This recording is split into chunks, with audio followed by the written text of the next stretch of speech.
अस्सलामुअलैकुम वरहमतुल्लाहि। एक दफ़ा फिर से आपको खुशामदीद कहते हैं। इंडिया का स्क्वाड अनाउंस हो चुका है जी। श्रीलंका के अगेंस्ट जो ओडीआईज़ और टी20 की सीरीज़ खेली जानी है, और उसमें ज़बरदस्त बात यह है कि सूर्या कुमार यादव को टी20 का कैप्टन बना दिया गया है। उनकी ज़बरदस्त परफॉर्मेंसेस थी टी20 के अंदर, और उनका सिला जो है वो आखिरकार उनको मिल ही गया, और हार्दिक पांड्या से कैप्टनसी ले ली गई है टी20 की, और सूर्या कुमार यादव को टी20 का कप्तान बना दिया गया है।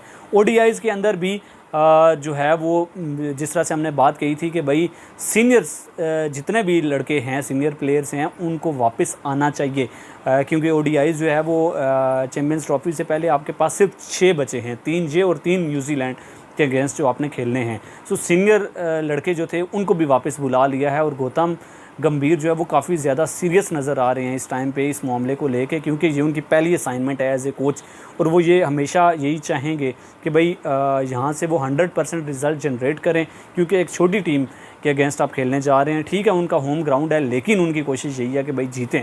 टी20 का स्क्वाड जो है वो आपको पहले पढ़ के सुना देते हैं। सूर्या कुमार यादव को कैप्टन अनाउंस किया गया है। शुभमन गिल वाइस कैप्टनसी करते हुए नज़र आएंगे पहली दफ़ा। इससे पिछली सीरीज़ के अंदर कप्तानी करते हुए नज़र आए थे आपको। यशस्वी जायसवाल ज़बरदस्त किस्म के ओपनर हैं। पिछली सीरीज़ के अंदर भी अच्छी परफॉर्मेंसेस उनके बल्ले से देखने को मिली थी। रिंकू सिंह को इंक्लूड किया गया है। फिर रियान पराग जो हैं, जिस तरह से उन्होंने आईपीएल के अंदर धूम मचाई थी अपने बल्लेबाजी से, वो इस टीम का हिस्सा होंगे। Rishabh Pant as a wicket keeper batsman टी20 के अंदर जो है वो वापसी करेंगे। इस सीरीज़ के अंदर वो नहीं खेले थे अगेंस्ट जिम्बाब्वे। संजू सैमसन भी इस टीम के साथ होंगे। अभी जो सीरीज़ खेली गई है उसमें वो हिस्सा थे, और वर्ल्ड कप के स्क्वाड का भी वो हिस्सा रहे। हार्दिक पांड्या जो हैं वो भी इस टी20 साइड का हिस्सा होंगे। शिवम दुबे हैं, फिर अक्षर पटेल हैं, वाशिंगटन सुंदर हैं। उसके अलावा जो है वो रवि बिश्नोई, जिनके बारे में ख़ुद गौतम गंभीर कहते हैं कि भाई ये आने वाले टाइम में एक बहुत बड़ा प्लेयर बनने जा रहा है। बहुत ही ज़बरदस्त किस्म का इनका एक्शन है, और जिस तरह से क्विक आर्म के साथ आके ये बॉल करते हैं तो बहुत ज़्यादा मुश्किल होता है। और इस सीरीज़ के अंदर जिम्बाब्वे के अच्छे प्लेयर्स को जो है इन्होंने काफ़ी ज़्यादा मुश्किल के अंदर डाल के रखा, और ख़ास तौर पे आईपीएल के अंदर भी इन्होंने ज़बरदस्त किस्म की बॉलिंग की है। अर्शदीप सिंह जिस तरह के उन्होंने ओवर्स डाले थे वर्ल्ड कप के अंदर, वो हमेशा याद रखे जाएंगे। और उसके अलावा जो है वो खलील अहमद, जो कि अभी सीरीज़ खेल के आए हैं अगेंस्ट जिम्बाब्वे, उनको भी इंक्लूड किया गया है। और सिराज जो हैं वो भी इस टीम के साथ होंगे। और सिराज हमेशा से श्रीलंकन टीम के अगेंस्ट तो पंजा मारते हैं, मतलब पंजा आजमाई उन्होंने अभी शुरू कर दी होगी कि भाई अपने हाथ गर्म करना शुरू कर दिए होंगे, सेकने शुरू कर दिए होंगे कि भाई इस टीम के अगेंस्ट जो है वो एक दफ़ा फिर से पंजा मारना है। तो ज़बरदस्त है जी। सूर्या कुमार यादव को जो है वो टी20 का कप्तान अनाउंस किया गया है। हार्दिक पांड्या नहीं है, कप्तानी उन्होंने छोड़ दिया। कुछ ज़राए का ये कहना है कि भाई उन्होंने कप्तानी खुद छोड़ी है, और कुछ ज़राए का ये कहना है कि भाई बीसीसीआई ने उनसे छुड़वाई है कप्तानी, क्योंकि बीसीसीआई का जो आगे का फ्यूचर का वो एक प्रोग्राम है वो ये है कि भाई ऐसा प्लेयर हो जो कि फिट रहे और हर मैच के लिए वो अवेलेबल हो, क्योंकि हार्दिक पांड्या ऑलराउंडर खेलते हैं। और पिछले जो इंडिया ने 79 ओडीआईज़ मैचेस खेले हैं उसमें से 49 ओडीआईज़ हार्दिक पांड्या ने खेले हैं इंडिया के लिए, और 30 ओडीआईज़ में वो अनअवेलेबल थे ड्यू टू इंजरीज़ या फिर कुछ पर्सनल रीजंस की वजह से। इससे आप अंदाज़ा लगा सकते हैं कि भाई बीसीसीआई जो है वो सूर्या कुमार यादव को ही लेकर चलना चाह रहा है, क्योंकि वो एज ए बैटर खेलते हैं और बैटर्स के काफ़ी ज़्यादा कम चांसेस होते हैं कि वो इंजर्ड हों। हार्दिक पांड्या शायद कि ये इंजरीज़ का शिकार ना हुए होते पिछले 2 से 3 साल में, तो वो अभी जो है वो बेस्ट कैप्टन थे, क्योंकि उन्होंने जिन जिन मैचेस के अंदर कप्तानी की है वो अच्छी की है। लेकिन बीसीसीआई जो है वो लंबी सोच के साथ चल रहा है, और लंबी रेस के घोड़े जो है वो तैयार कर रहा है ख़ास तौर पे इस फॉर्मेट के लिए। सो ज़बरदस्त डिसीजन है जी। हार्दिक पांड्या को आप यूज़ करें, टी20 के अंदर उनको रखें, ओडीआईज़ के अंदर रखें, लेकिन कप्तानी जो है वो इस तरह के लड़कों को मिलनी चाहिए। सूर्या कुमार यादव जिस तरह से परफॉर्म कर रहे हैं।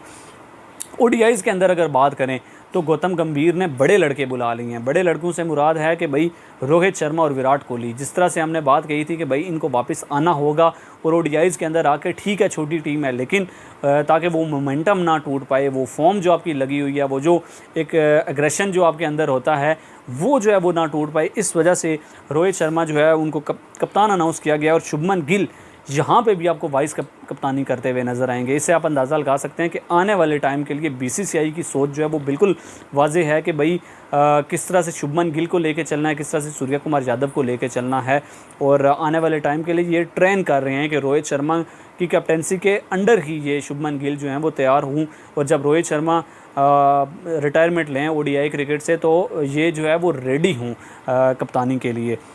विराट कोहली जो है वो इस स्क्वाड का हिस्सा होंगे। केएल राहुल जो है वो बड़े लंबे अरसे के बाद आफ्टर वर्ल्ड कप 2023 ये जो है वो वापसी कर रहे हैं इस स्क्वाड के अंदर। ऋषभ पंत वो भी as a wicket keeper batsman मौजूद होंगे। श्रेयस अय्यर को क्योंकि फेवरेट हैं गौतम गंभीर के, और जिस तरह से उन्होंने ट्रॉफ़ी उठाई है आईपीएल के अंदर कोलकाता की तरफ से, तो वो भी जो है वो इस टीम के अंदर आपको दिखेंगे। और बीसीसीआई के साथ जो उनके मामलात थे वो भी अब मेरे ख्याल से रफ़ा दफ़ा हो चुके हैं, और बीसीसीआई दोबारा उनको लेके आया है। तो श्रेयस अय्यर को जिस तरह से परफॉर्मेंसेस आईपीएल के अंदर रही हैं वो इस सीरीज़ के अंदर अगर परफॉर्म करते हैं तो वो भी फिर आगे चल सकते हैं। अदरवाइज़ जो है वो गौतम गंभीर के लिए इस प्लेयर को बचाना काफ़ी ज़्यादा मुश्किल होगा। शिवम दुबे को भी रखा गया ओडीआईज़ के अंदर। कुलदीप यादव जो हैं वो इस टीम का हिस्सा होंगे। सिराज हिस्सा होंगे। वाशिंगटन सुंदर इस टीम का हिस्सा हैं। फिर अर्शदीप सिंह हैं। रियान पराग को इंक्लूड किया गया है दोनों स्क्वाड्स के अंदर। इससे आप अंदाज़ा लगा सकते हैं कि कितना ज़्यादा यंगस्टर्स के ऊपर बीसीसीआई जो है वो उनको सपोर्ट कर रहा है। इसके अलावा रियान पराग के अलावा जो है वो अक्षर पटेल हैं, फिर खलील हैं और हर्षित राणा हैं।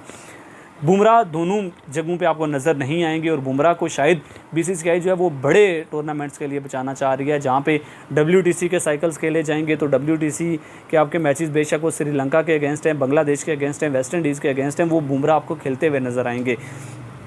फिर जो आपको चैम्पियंस ट्रॉफ़ी है उसमें वो खेलते हुए नज़र आएंगे, और एशिया कप है, कोई भी बड़ा टूर्नामेंट है उसके अंदर वो आपको दिखेंगे। लेकिन बाकी जो है वो बीसीसीआई चाह रहा है कि भाई उनको जो है बुमराह को लंबे अरसे के लिए बचा के रखा जाए ताकि बड़े टूर्नामेंट्स के अंदर आके वो परफॉर्म करें, क्योंकि मेरे ख्याल से इतना ज़्यादा मैटर नहीं करता है कि आप एक आध सीरीज़ अगर छोड़ देते हैं। सो ज़बरदस्त स्क्वाड है, और रोहित शर्मा जो है वो वापस आएंगे इंग्लैंड से, फिर विराट कोहली वापस आएंगे, और 2 तारीख से ये ओडीआई सीरीज़ खेली जाएगी।